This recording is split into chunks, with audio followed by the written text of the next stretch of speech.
stimulation for ecstatic love for Krishna by trying to murder us.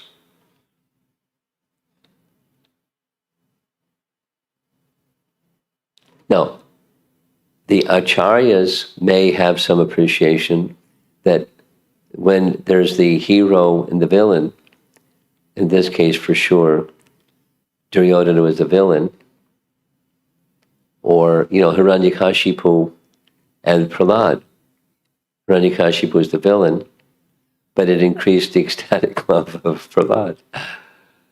We don't honor him that way. You have something. Thanks for the class. So this sense of urgency, which really propels these great devotees to seek reversals or calamities. They're not seeking reversals. I mean, but the Pandavas were planning what's the next calamity. That's in Brihad Bhagavatamrita. It's not like that's what they were. That was their program. Like we sit around and plan how to spread Krishna consciousness, they were sitting around planning how to have the next calamity. Yeah, but the basic question was like the sense of urgency versus the patience, which is the resultant of the confidence in the devotional service scriptures and the yes. Vaishnavas. Like, do we somehow balance both of them, or both of them somehow mysteriously coexist, or how does the dynamic? No, we're sadhakas. We're not prema bhaktas. They were prema bhaktas. So how do sadhakas deal with these features? That's your question, right? Yeah. Well, you've captured certain points from your other question yesterday, and this question. It's clear to me that you've captured a certain principle. Exclusive shelter of Krishna is where we want to go. And generally speaking, we're not there yet, but at least to know very clearly that's the objective. That's where the train is going. We got our GPS. We put that to destination. Exclusive dependence upon Krishna and no other shelter. Positive and negative. Checkmate. So so now what do we do to get there? Just the kind of like the question. And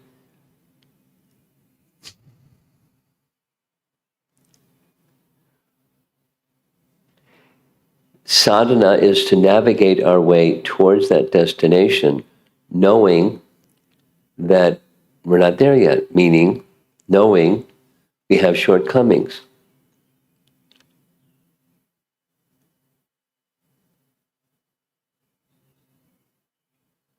Oh, you know what I just did? It just occurred to me. I just gave the morning class, tomorrow morning class tonight. Did you notice? Some of you probably noticed. Vineet noticed. But he's very polite and he didn't redirect me.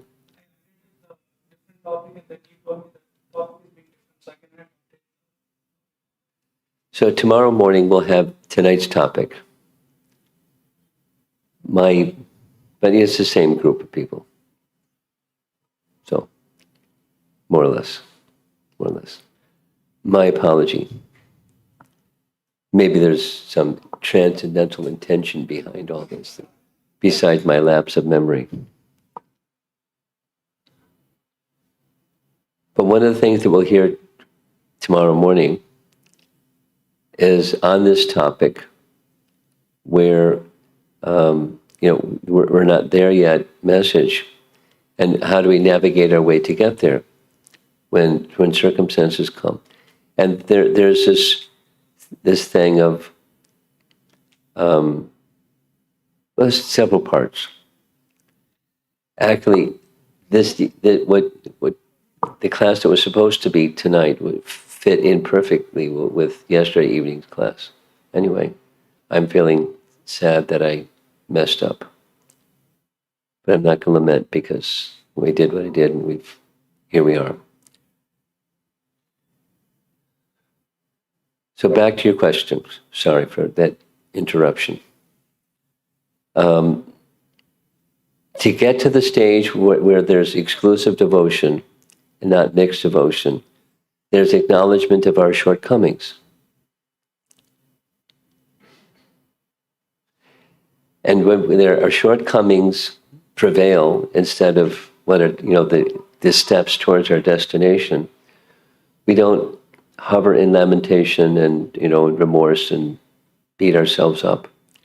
We accept that that's my position. I'm not there yet, and I'm clear that's where I want to go. And sometimes there's distraction or impurity or my shortcomings prevail instead of the destination. And I move on. I acknowledge that the shortcomings, and I rededicate myself to that destination. And that's an act of taking shelter, exclusive shelter, and no other shelter. And so that's what we do. To get to that destination, we acknowledge, we accept, we continue to perform, trying to bear in mind who we are, what the mission is, and keep moving, even when there's mess up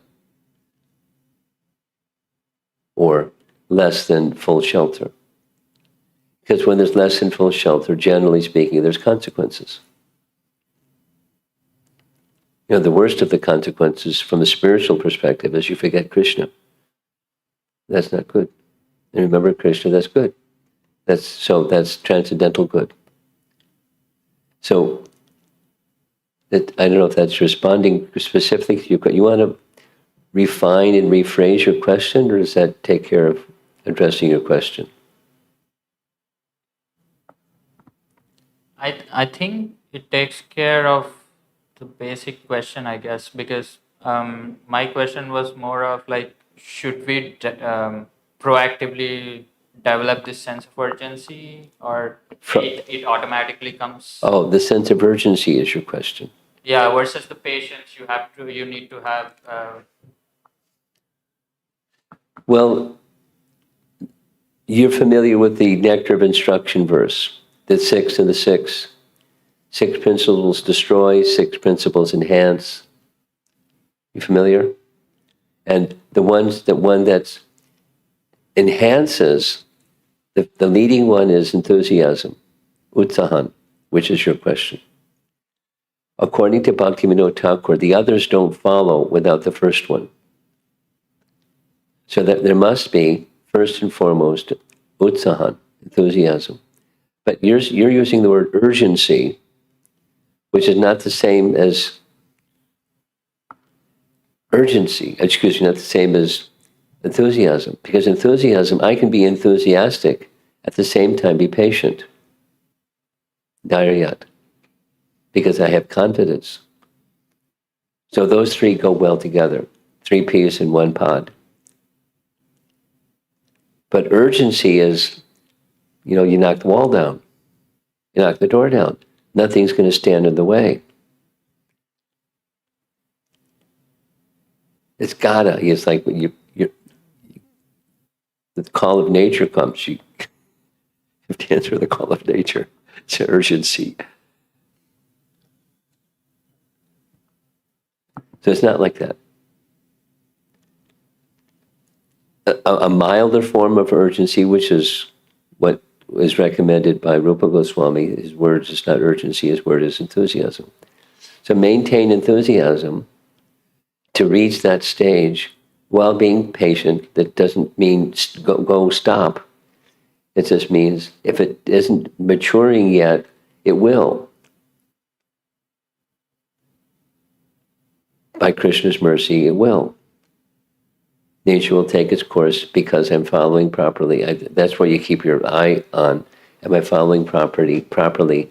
And is my enthusiasm becoming soft? So urgency comes first, enthusiasm comes first, and the other augment the enthusiasm. Is that what you're looking for? Yeah, I think that covers it. Okay, good. But what's the source of this enthusiasm? It's sadhu sangha. I mean, bhakti is intrinsic to the soul. There's a whole discussion going on in different circles. Bhakti is intrinsic to the soul. So it's already there, but it's dormant. So we're enthusiastic for stuff. Materialism is, I'm enthusiastic to get something to enjoy. From childhood. It's of the soul, but it's just misdirected. So when it's not misdirected, but when it becomes purified by sadhu sangha, and with sadhu sangha, devotional practice, hearing and chanting, and bhajana kriya, then it becomes purified and elevated and becomes spiritual enthusiasm, uncovered. As the covering is cleansed, the natural intrinsic bhakti of the soul is awakened, and it's already there. It's just covered. So where does it come from? It comes from within. How I'm not experiencing it? Because you're covered. How to get free from the covering? Bhajana kriya, arising from, those steps. Faith, sadhu sangha, bhajana kriya, anartha nivritti. Thank you. It's already there. Spiritual enthusiasm is already there.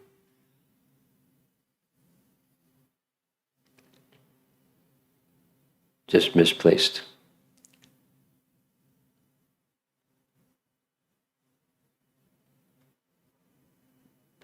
You're the only one left.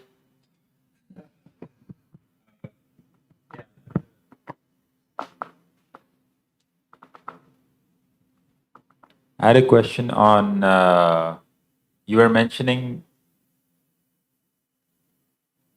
just while answering his question, what was the line? Know that someone is the aggressor, but not have hatred. But not? Not have hatred. Know that someone is an aggressor, but not have hatred for them. That Not was have the hatred. position. Okay, got it. So could you explain more about it? Not in the extreme sense aggressor, even if some karmic reactions come, know that it is just a vessel, or Well, how does it? there's two main things. One is making a distinction between the person and the behavior of the person. Like the Christian saying, there's the sin and there's the sinner. So don't hate the person. The behavior may be in the category of unwanted, or please get rid of that. But you don't want to get rid of the person because you don't hate the person. The behavior. Making a distinction between the covering and the person that's covered. And so the not hating the soul, but the behavior. So if someone is an aggressor or doing something hurtful, like this discussion yesterday about protection, so the person is violating the safety of others, the person isn't the problem, the behavior is the problem. So what do you do about the behavior? Because the behavior is arising out of ignorance, and they may be thinking, I'm doing the right thing, or whatever they're thinking.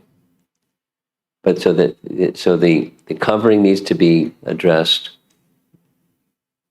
and that's going to be for the betterment of the soul where that behavior is coming from. And the world is filled with lots of souls that are doing things that are in ignorance, or not a real knowledge of what's in their interest and the interest of others. Does that touch on what you're asking? Okay. It's a spiritual conception of the person, good and bad and mixed. Most of us are in mixed. So not seeing the good and the bad in the mix, but seeing the soul, discriminating between what's what, but seeing always the soul within. Okay.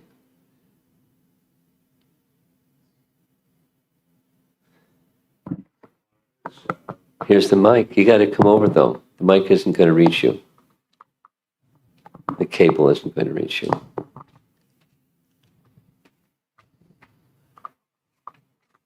Raj, I actually have two questions. Maybe I'll do one. So when in devotional service or when we serve Vaishnavas, there is a bliss that we experience, a bliss, happiness. There is happiness that we feel when we serve Vaishnavas. Oh, okay, bliss, But- happiness, okay. Yes. But there are also challenges that we face when we serve them. Similarly, when one goes into the material world, they may experience bliss, whether that be in the form of relief or, and they also simultaneously express misery at their situation. So, at the condition level, it is hard to evaluate which bliss is better. And I've seen that many You times. know the answer to this. Why are you asking this question? I want to know why you're asking this question. Are you asking this on behalf of others? Or are you asking that you can't discern the difference between the two? Both, Maharaj.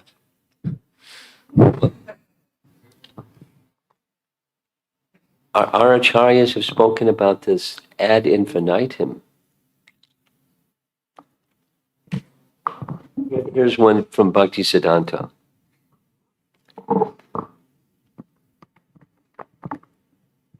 A person who's very ill but is enthusiastic to chant Hari Bhajan is a better position. The person who's very well, very healthy, very hearty, but no Hari Bhajan. So the standard of what is happiness and unhappiness has everything to do with the souls being connected or not with transcendence, with the Supreme Person. And the external that may seem to be unhappiness, that's not happiness. And the external that seemed to be happiness, that's not happiness. The happiness, unhappiness is not what it appears to be. It's misplaced. So what's the barometer? What's the standard? The standard is the Krishna connection. And as that Krishna connection gets stronger, that's happiness. And it may be externally the person is ill, or the person is whatever, in an unhappy situation. That's from a transcendental perspective. So that's how you decide from the transcendental perspective.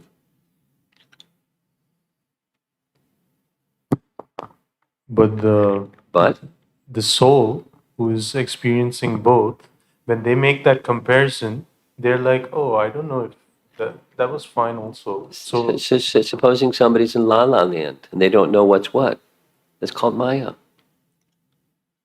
The soul that's in Maya can't discern. That's all you're saying.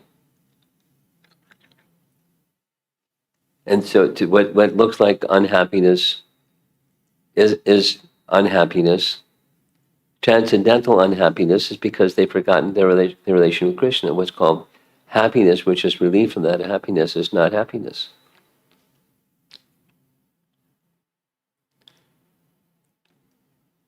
Come on.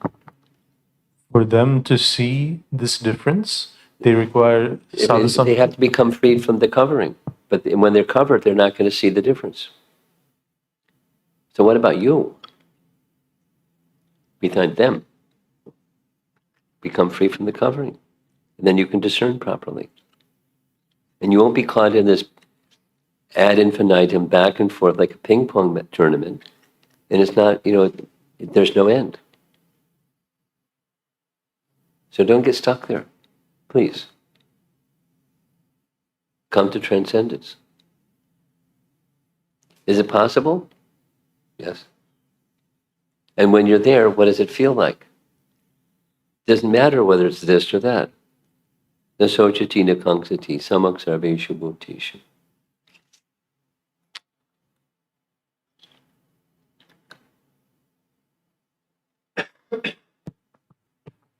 Maharaj, can I ask my second question? Sure. So when I contemplate the way Kunti Maharani is, at least the way Vishwanath Chakravarti Thakur is speaking about Kunti Maharani's, desperation. Or the way she's speaking about Devaki Mai, it sounds like she sounds desperate. She's humble, not desperate. It's a little bit like, the enthusiasm versus urgency. She's not desperate. She's humble. And out of that humility, she's saying, some extreme things. It's not that she doesn't feel humility, but she's not desperate. She's seeking Krishna's shelter in a very elevated way. So how to understand, step back from your question, how to understand the emotions of a transcendentalist when we're not transcendental. We can't put ourselves in their shoes because we're not there.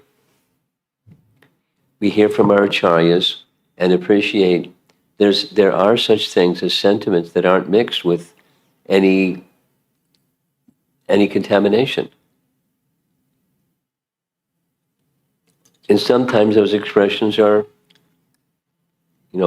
extreme or superlative, the utmost kinds of humility.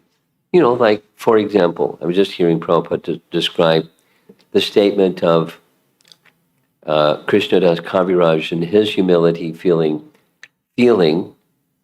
and saying, I'm lower than a worm in stool. That's pretty low. Now, is it just cute?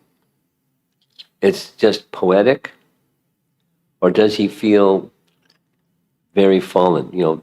Tiny, okay, but fallen? And yet he's writing Chaitanya Charitamrita because he is a worm, lower than a worm in stool. It's this extreme expressions of humility. So one can feel extreme emotion and not be identifying with the worldly position of a worm in stool or lower than a worm in stool. It's just feeling very humble. And then carry on with the exalted service.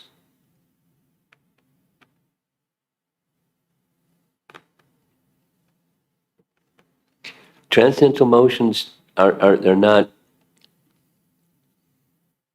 part of this world. I'm going to tell two little stories and then I'm going to end. Prabhupada stories. Well, one is a deity story and the other is a Prabhupada story.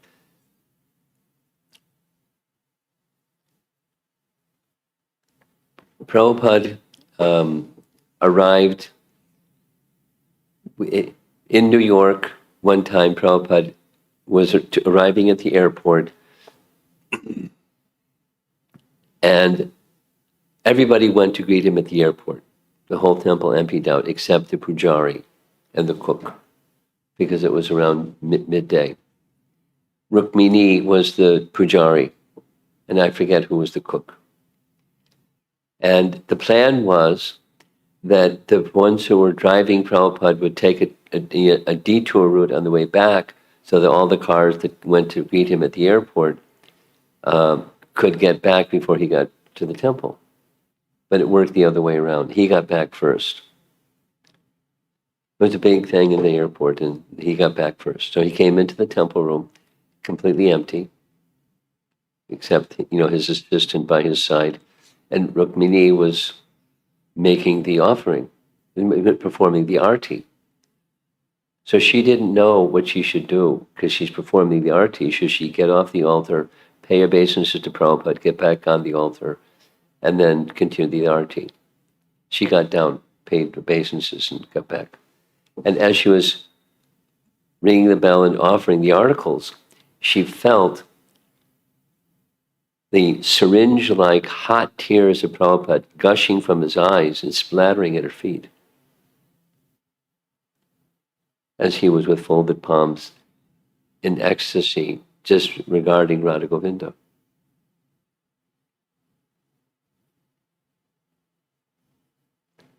That's a transcendental emotion. Now maybe that happened at other times, and I just didn't hear the story, but it happened. And here's another story, because we had, one of the things this past weekend was the 50th anniversary of Kishore Kishori, and different devotees were describing different things of transcendental experiences with deities. And one of Prabhupada's female disciples spoke with me later and said she had this experience. It's long, she get into real detail, but the short of it is, she was the pujari to make the offering, and the Raj Bhog was ready. The cooks, special cooks, husband-wife couple, and there was no chutney. And she pointed out there was no chutney. And he threw his hands up and said, there isn't time. I don't have time to make chutney. And the devotee that was the pujari was insisting, we're supposed to have chutney. And so what he just said is, it takes 2 hours to make fruit chutney. I'll just make tomato chutney. Then he started making the tomato chutney without peeling the tomatoes, because you're supposed to peel the tomatoes. Blanch, it's called. And he didn't do it. And he offered, they then spiced it and gave her the chutney, and she put it on the 3 trays. So you ever seen the Detroit temple altar? Gaurnitai, Radha Kunja Bihari, and Jagannath Baladev Subhadra. So 3 plates in front of the 3 deities. And she did everything to make the offering. And when she pulled the cover back to take the tray off the altar back to the pujari room, the kitchen, she saw very neatly, not sloppy, like artistic to her description, the peels from the tomato chutney were placed by the side of the bowl. The peels of the tomato, not just like a pile, like gooey, sloppy, very neatly lined up, and then the next tray and the next tray.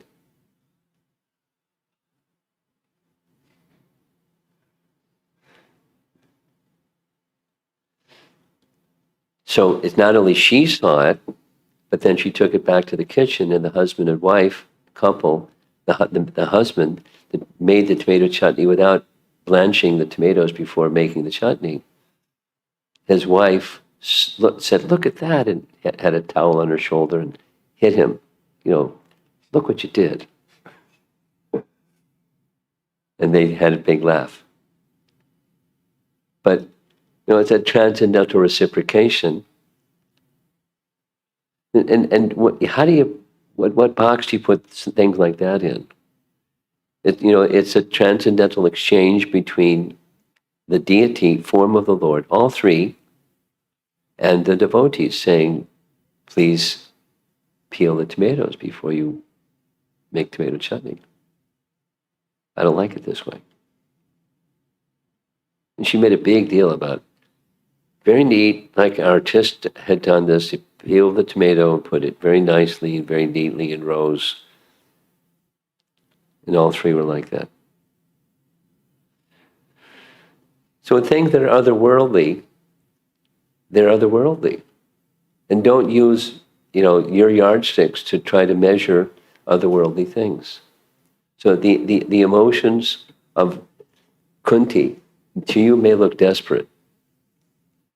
It's just an extreme emotion of love. And how do we understand an extreme emotion of love or a reciprocation between the Lord and his devotee in a way, in different, ways that are beyond our experience? You just you just marvel at them. That's all. And by that hearing and by that association with such transcendentalists,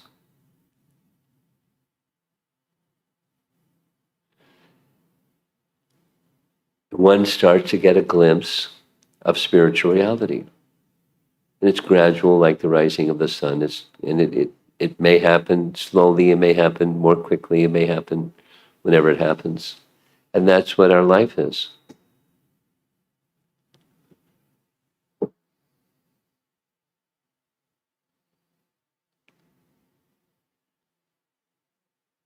Here's something that came up in the past 24 hours. It's a detail, but it's just something I think it might, this group of you here might appreciate hearing. You picked up on the first obstacle that Hanuman met when crossing the sea was Mainaka. Who was it that was appreciating? You were appreciating? Do you remember what the second one? Surasa. So one devotee who likes to research things came across Srimad Bhagavatam statement where Surasa is one of the daughters of the Karnama Muni was married to 13 of Daksha's daughters. This is Bhagavatam, 8th canto, I think. Maybe it's not 8th canto, 4th canto. And from that, Karnama Muni and one of the wives, one of the daughters, Surasa was one of the children born. That's in the Bhagavatam. And so they pointed it out to me. He said, well, it could be just same person, a different person with the same name. So they did some research. And sure enough, in Ramayana, it gives the same reference. Surasa, where this is mentioned in the Sundarakanda section of Ramayana. Sundarakanda is about Hanuman's journey, and he goes to Lanka and he does what he does in Lanka and he comes back and reports to Ram. That's all the Sundarakanda. In Sundarakanda, when it describes Surasa, it has the very same reference. It's not just like, that's interesting. It's really remarkable that when was Ramayana written and when was the Srimad Bhagavatam written? And they match. Does that mean Valmiki kind of, cross-referenced? Or, it's just transcendental reality. The people that have access to transcendental reality know transcendental reality, even historical events. For you, I don't know if you understood what I just said, but the reference, a detail, it's a small detail. It's like, the peel of tomato being placed by the side of the tomato chutney. It's a small event, but it's pretty amazing.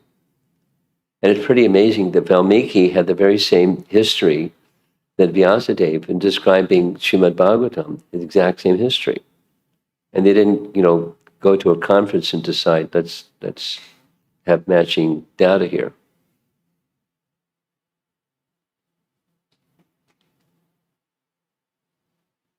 Transcendental reality is transcendental reality, and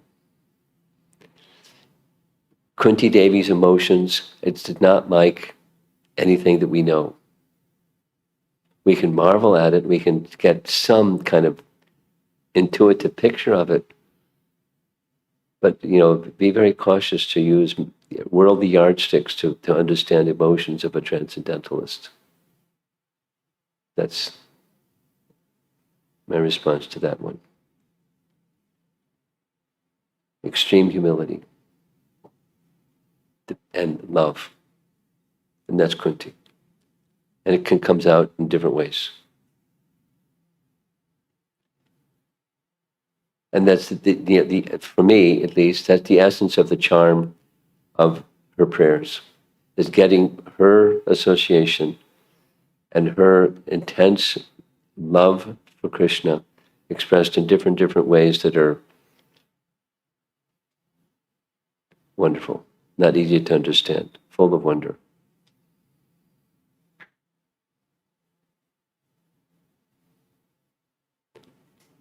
Okay, so tomorrow morning we'll have this evening's class, because this is tomorrow morning's class, this evening. My apology for mixing up, but it's going to be a nice topic. Srila Prabhupada Ki Jai.